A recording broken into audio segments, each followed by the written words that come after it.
All right, hold that steady. Got it. Looks level from here.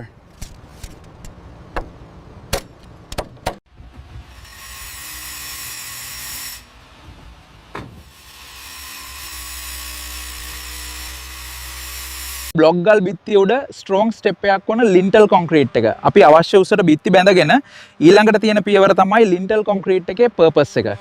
Main purpose එක තමයි දොර ජනේල් උඩට වැටෙන බර අඩු කරනවා. බිත්ති ඉරිතැලීම් අවම කරනවා. බිත්තිය ශක්තිමත් කරනවා.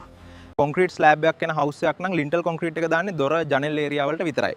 නමුත් ස්ලෑබ් ලෝඩ් එක, ඕපනින් ඒරියා එක, වෝල් ලෙන්ත් එක, ඉන්ජිනියර් ඩිසයින් එක අනුව ඒක වෙනස් වෙනවා. 2 ස්ටරි හවුස් එකක් නම් අපි ලින්ටල් කොන්ක්‍රීට් එක ග්‍රවුන්ඩ් ලෙවල් එකේ ඉඳලා අඩි 8ක් හෝ අඩි 8.5ක් මුළු ඒරියා එකටම දාගන්න ඕනේ.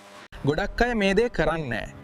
නමුත් පසුකාලීතව බිත්තිවල ලොකු පැලීම් සිද්ධ වෙනවා. ලෝඩ් එක ඩිස්ට්‍රිබියුට් නොවීම හේතුවෙන්.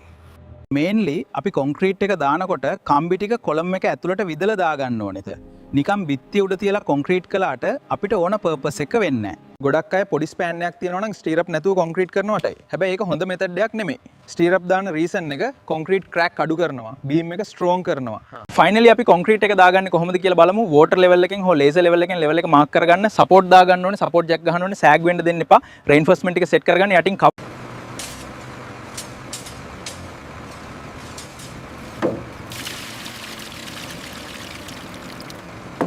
මම හිතනවා ලින්ටල් කොන්ක්‍රීට් එකේ පර්පස් එක ඔයාලට පැහැදිලි වෙන්නේ නැති කියලා.